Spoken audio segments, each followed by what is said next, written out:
Greetings, junior ukuleleans. Jeff Weinberger coming at you here with a new song tutorial. I have a great old song for you called Follow the Drinking Gourd. So we all know what a gourd is.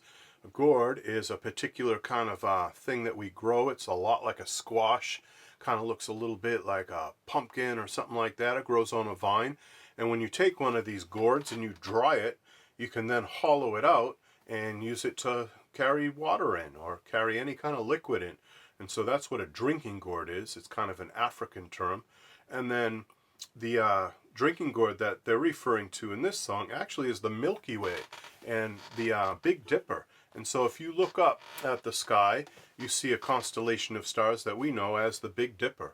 And the Big Dipper is, it looks an awful lot like a ladle or something you would dip into a well or a bucket to get water out, like a drinking gourd. And the Big Dipper was called a drinking gourd in this song.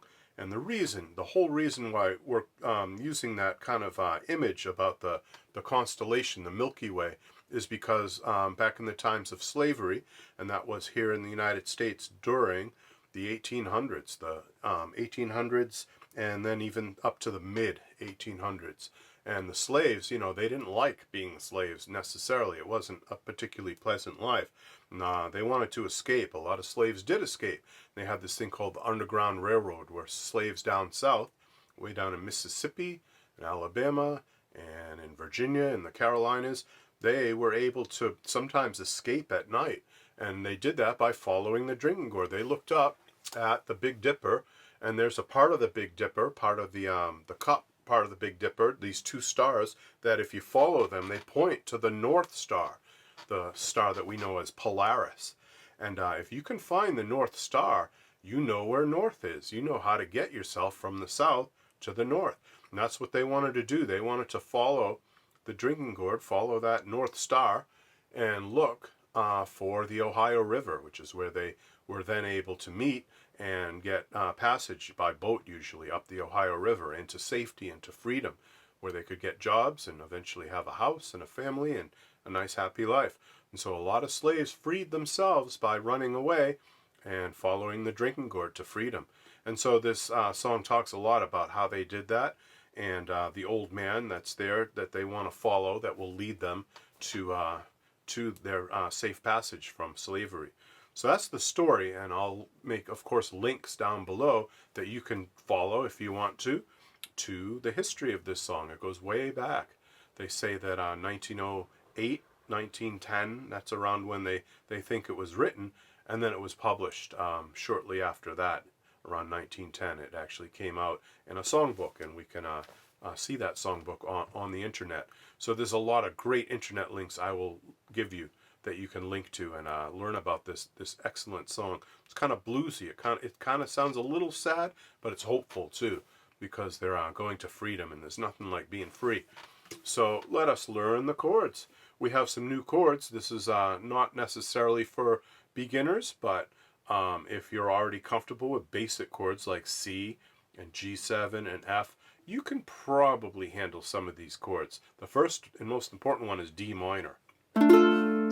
D minor is 2-2-1-0, and it's an awful lot like an F chord. If you take an F chord and you add your third finger to the C string second fret, it becomes a D minor chord. It's a 3-finger chord. I'll give you a close-up here.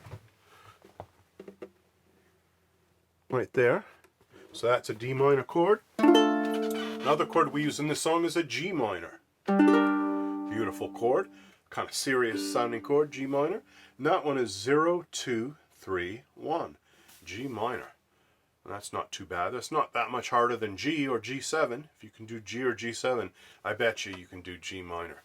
You just got to stretch your fingers a little bit. And then another chord that we're going to need for this is A7. A7 is very easy. It's a beautiful chord. It's very cool. But it's actually just 0-1-0-0.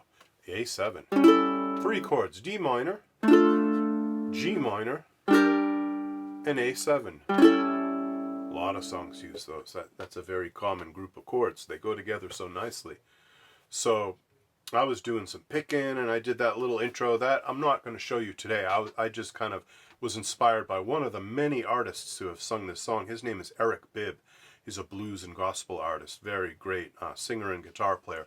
And I was kind of inspired by what he did on his guitar, and I kind of copied it a little bit. So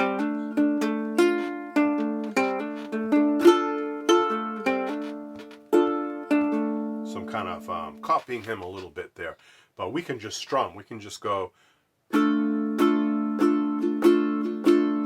That'd be a good strum. Down, down, down, up, down, down, down, up, down, up. That would totally get you through this song. That would be a very appropriate strum. So we have our verse, which is follow. That's on the G minor. And then the drinking gourd, which is a D minor. Then again, G minor. Follow the drinking gourd. So if we did that with our strum, our down, down, down, up strum, here's what we would get. Follow the drinking gourd. Follow the drinking gourd. And then for the old man is a waiting for to carry you to freedom. That would be for the old man's a waiting for to carry you to freedom. So there we have D minor, we have G, which I forgot to talk about earlier, but G is just 0, 1, 3, 2. You might have already known G. To carry you to freedom, that's G minor. Carry you to freedom is back to D minor. So, well, the old man's a waiting for to carry you to freedom. That, again, was D minor, G, G minor, D minor. And we finish it off with follow the drinking gourd. And that was D minor to A7, back to D minor. So there you have it. Those are all the chords you need for this song. All right, let's do one time together. Let's play it together a little bit. Here's our melody notes in case you're not sure what to sing. It goes. Follow the drinking gourd, for the old man's a waiting for to carry you to freedom. Follow the drinking gourd. So there's your notes to get your ear in tune with the song. Here we go. Follow the drinking gourd. Follow the drinking gourd. For the old man's a waiting for to carry you to freedom. Follow the drinking gourd. One time through. Let's do that again. That was kind of fun, so I think we should do that again. One time's not enough. Let's do a second time here. 1, 2, 3, 4. Follow the drinking gourd. Follow the drinking gourd. For the old man's a waiting to carry you to freedom. Follow the drinking gourd. Great old song from the early 20th century, the 1900s. And I will leave lots of links down below so you can access a song sheet for this song. You can access videos of different people singing this song so you can get an idea of all the different ways you can do a song like this. And I will try to make sure that you have some chord diagrams too, so that if any of these chords you didn't catch them while I was talking about them, you can look at a picture of them and learn them that way. Alright, junior ukuleleans, hope you enjoyed this. Be sure to subscribe, be sure to click like, and be sure to click the notify bell up at the top there, because if you do, every time I come out with one of these videos for junior ukuleleans, you'll be the first to know. It'll go ding and tell you that there's a new video waiting for you to see that I put up. Okay, junior ukuleleans, take care. Bye-bye.